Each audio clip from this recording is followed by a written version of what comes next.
Welcome to the class.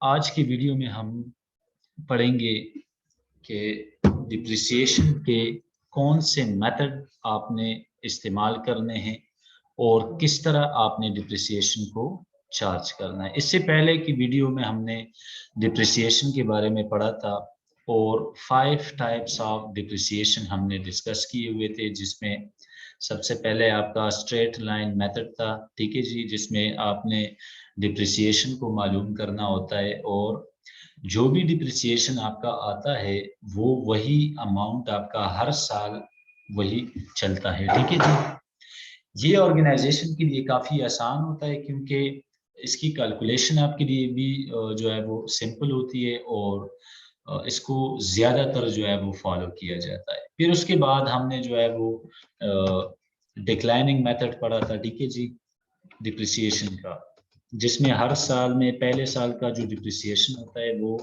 زیادہ ہوتا ہے ایز کمپیئر ٹو ادر جو ایئرز آپ کے آئیں گے تو اس میں زیادہ ہوتا ہے. ٹھیک ہے جی، پھر اس کے بعد ہم نے یونٹ آؤٹ پٹ میتھڈ پڑھا تھا. تیسرا ہم نے ریڈیوسنگ، پھر 4 نمبر پہ ڈبل ڈکلائننگ میتھڈ. ٹھیک ہے جی، اور اس کے اوپر ہم نے ایک نومیریکل جو ہے وہ کیا ہوا تھا. اور دین لاسٹ جو ہم نے پڑھا تھا سم آف ایئر ڈیجٹ میتھڈ، جس میں آپ نے ریورس ڈیجٹ ریشیو کے مطابق آپ نے کیلکولیشن کرنی ہوتی ہے.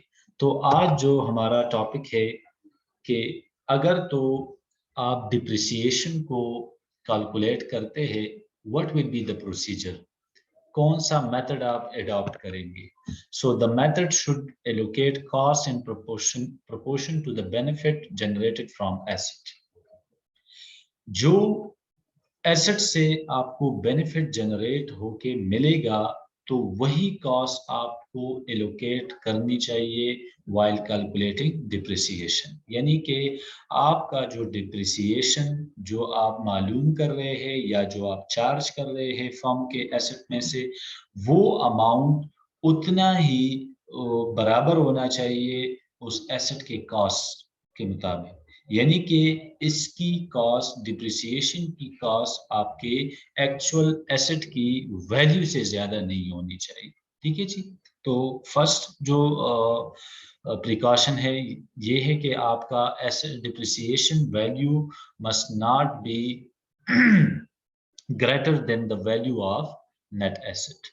Similarly, the same method of depreciation should be used for similar asset. ٹھیک ہے جی، ایک ہی میتھڈ کو آپ نے اڈاپٹ کرنا ہے اور ایک ہی نیچر کے جتنے بھی ایسٹ ہوتے ہیں تو اس کے لیے آپ نے سملر میتھڈ کو استعمال کرنا ہوگا. یعنی کہ آپ اس طرح نہیں کر سکتے کہ ایک سیم ایسٹ سے ایسٹ 1 کے لیے آپ جو ہے وہ ڈکلائننگ میتھڈ استعمال کر رہے ہیں، ایسٹ 2 کے لیے آپ جو ہے وہ ڈبل ڈکلائننگ استعمال کر رہے ہیں، پھر آپ اسی طرح سے آپ کا جو تھرڈ ایسٹ ہے اس کے لیے آپ اسٹریٹ لائن استعمال کر رہے ہیں. تو یہ ایک قسم کی جو ہے وہ ڈاؤٹنس کریٹ کرتی ہے. ٹھیک ہے جی، اور اس کے اوپر آپ کے اوپر آبجیکشن بھی ہو سکتی ہے. ٹھیک ہے جی، تو سملر ہمیشہ آپ نے جو ڈپریسیشن میتھڈ آپ نے اپروو کیا ہوا ہے، جو آپ نے اڈاپٹ کیا ہوا ہے، تو فور دا ہول ایئر آپ نے اسی کو فالو کرنا ہوگا اور تمام ایسٹ کے لیے آپ نے پھر سملر فارمولا یا سملر میتھڈ کو فالو کرنا ہوتا ہے.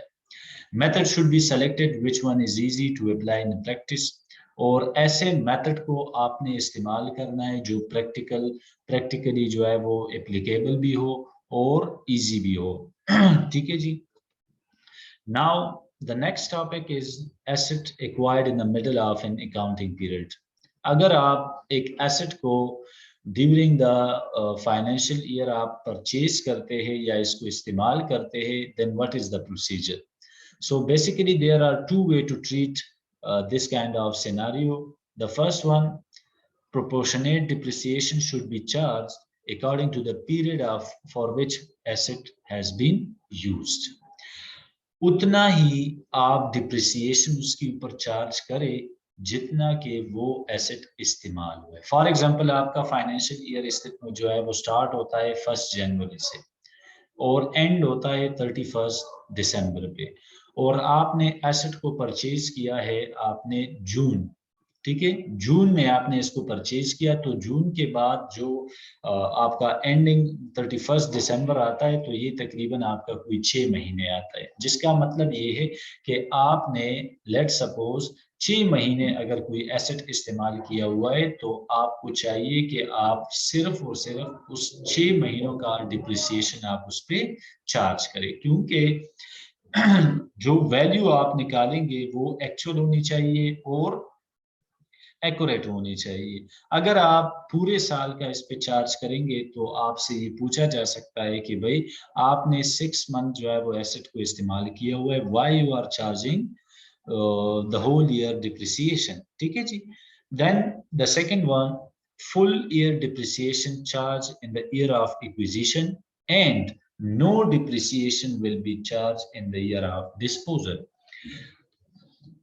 جب آپ ایسٹ کو ایکوائر کرتے ہیں، پرچیز کرتے ہیں تو اس سال کا ڈپریسیشن تو آپ نے چارج کرنا ہوتا ہے، لیکن جب آپ کسی بھی ایسٹ کو آپ ڈسپوز آف کریں گے، اس کو سیل آؤٹ کریں گے، then you are required to not charge any kind of depreciation, ٹھیک ہے جی۔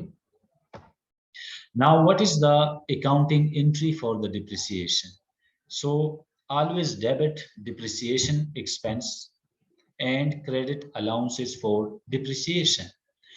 آپ نے depreciation جو ہمارا expense ہے، اور ہم نے پڑھا تھا کہ increase in expenses will always be debit according to the locus peccavi، ٹھیک ہے، جو اٹالین میتھمیٹیشین تھا اور جو فادر آف اکاؤنٹنگ بھی ہے، تو انہوں نے جو بک میں لکھا ہے جو ڈیبٹ اینڈ کریڈٹ کے رولز ہے اور جو ہیڈ آف اکاؤنٹس ہے، تو اس میں ایسٹ ہمیشہ کیا ہوتا ہے، سوری ایکسپینسز ہمارے ہمیشہ کیا ہوتے ہیں، ڈیبٹ ہوتے ہیں۔ تو ڈپریسیشن کے نام سے جو ہمارا ایکسپینس ہے وہ آپ کا ڈیبٹ ہو جائے گا، اور الاؤنسز جو ہم نے کریٹ کیے ہیں ڈپریسیشن کے لیے اور جو آگے جا کے ہم نے کنسرن ایسٹ کی ویلیو سے اس کو ڈیڈکٹ کرنا ہوگا، تو اس کو آپ نے ہمیشہ کیا کرنا ہے، کریڈٹ کرنا ہے، ٹھیک ہے جی۔ نیچے اس کی ایکسپلینیشن دی گئی ہے۔ Depreciation expense account is taken in the income statement and allowances for depreciation is deducted from the cost of asset in the balance sheet، ٹھیک ہے جی، from the respective asset۔ جو آپ کا ڈپریسیشن ایکسپینس ہوگا تو وہ آپ کا چلا جائے گا کہاں پہ، انکم سٹیٹمنٹ میں، اور انکم سٹیٹمنٹ میں ایز اے ایکسپینس جو ہے وہ کیا ہو جائے گا، ڈیبٹ سائڈ پہ آ جائے گا۔ اور اسی طرح سے جو الاؤنسز فار ڈپریسیشن آپ نے کریڈٹ کیے ہوں گے تو وہ جائے گا کہاں پہ، بیلنس شیٹ پہ، اور بیلنس شیٹ کے جو ایسٹ سائڈ پہ ہوگا، اور ایسٹ سائڈ پہ جو ایسٹ یا جس ایسٹ میں ڈپریسیشن ہم نے چارج کی ہوگی تو اسی پارٹیکولر ایسٹ سے آپ نے کیا کرنا ہوگا، ڈیڈکٹ کرنا ہوگا۔ جو ویلیو آپ کو مل جائے گی تو اس کو ہم کہیں گے net book value of the asset, ٹھیک ہے جی۔ Let's see the example for the depreciation, accounting for depreciation. For example, Coco or any firm acquired 2 fixed assets for cash on 1st August 2005 for use in her part organizing business. The first one is the 25 year of lease on a shop, which is rupees 2 lakh, and the second asset is the furniture manufacturer, which is for rupees 4,000. Now the furniture manufacturer is to be used at 25% PA means per annum using the reducing balance method، ٹھیک ہے جی۔ 2 asset جو ہے وہ خریدے گئے ہیں، ایک آپ کا جو ہے وہ لیز ایگریمنٹ ہوا ہے، ٹھیک ہے جی، جو کہ ہمارا ایسٹ ہے، 25 سال کا کوئی لیز ہم نے کیا ہوا ہے ایک شاپ کے لیے جس کی ورتھ جو ہے وہ 2 لاکھ روپے ہے، اور اسی کے ساتھ ہم نے ایک دوسرا ایسٹ جو فرنیچر مینوفیکچر کے نام پہ ہے تو وہ ہم نے خریدا ہے 4,000 روپے کا۔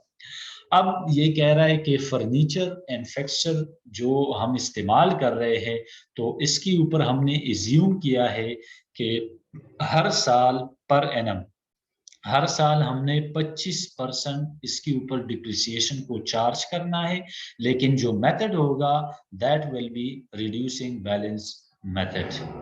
A full year depreciation is charged in the year